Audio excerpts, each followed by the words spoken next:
All right, we're now going to answer this question here. So question 4.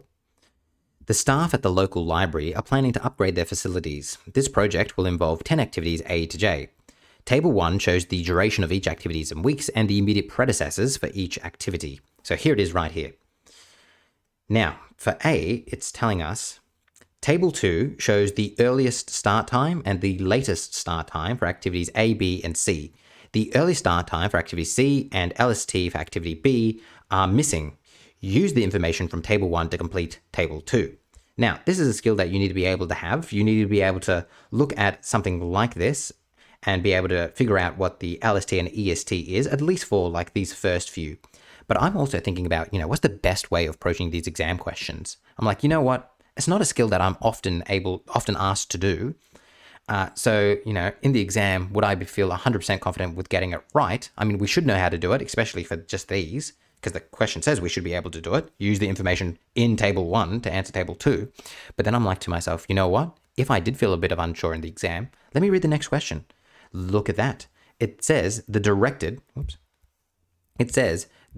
network below shows the activities for the library upgrade and their duration in weeks.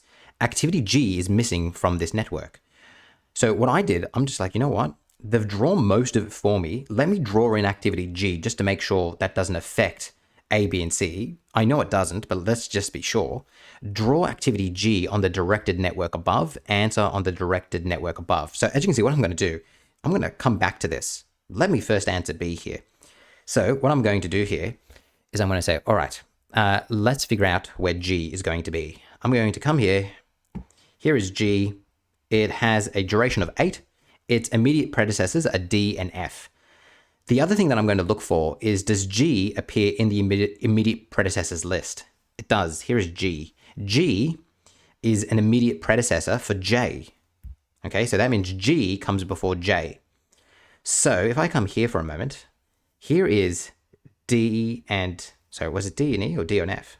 D and F, sorry. D and F. So D and F are there, right? So G has to come off that, and it has to be an immediate predecessor to J. So that means it has to be, let me see if I can draw this, there. And let me get rid of these. Let me just draw straight in. It's going to be there. That is not a great line. It has to have an arrow. I have to label it as G, and it has a duration of 8. Right there. Perfect. So I've done that. Then, I haven't answered A yet. It's asking for the EST and LST. I look at the next question. It says, what's the minimum completion time in weeks for the library upgrade? Well, to do that, what I'm going to have to do is a forward scan, and that's going to help me out in my journey. So let's just do it. I know that's 2. 2 plus 1 is 3. Let's see if I can do this a bit nicer. That's 2. That's 3. 3 plus 4 is going to be 7. 7 plus 3 is going to be 10. 3 plus 7 is going to be 10. 3 plus 9 is going to be 12.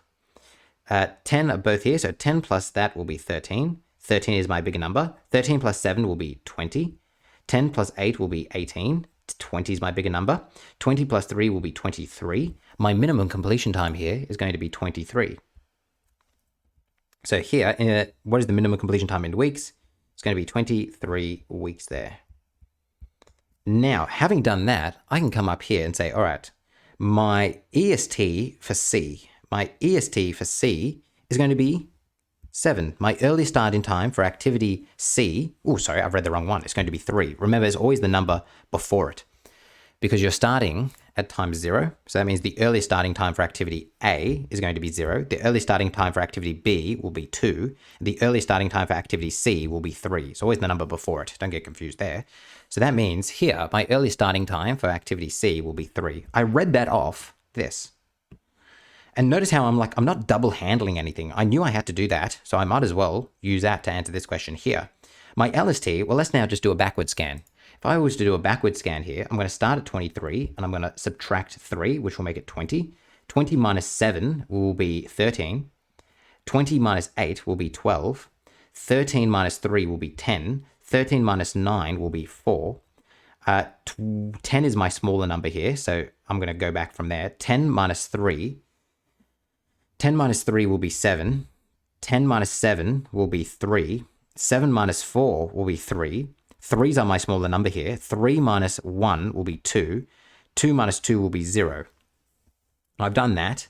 Now I can figure out what my latest starting time for B is going to be. So how can we do that? Where is B? B is here. My latest starting time is going to be this number here.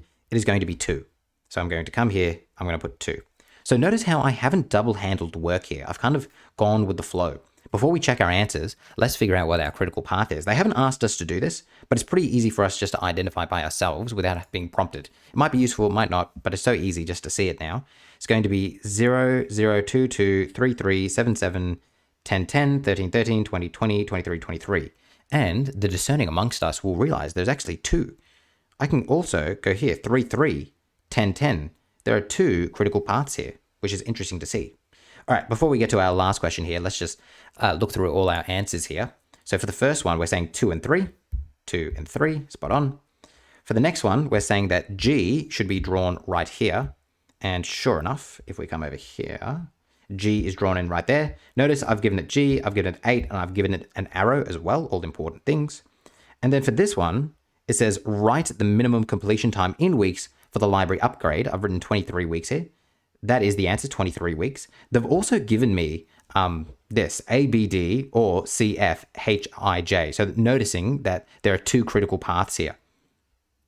So like ABCF, so ABCF, or you could go through D. So that's important to see there as well. All right, that is how you do that question there. All right, let's now go on to D, and D is a doozy.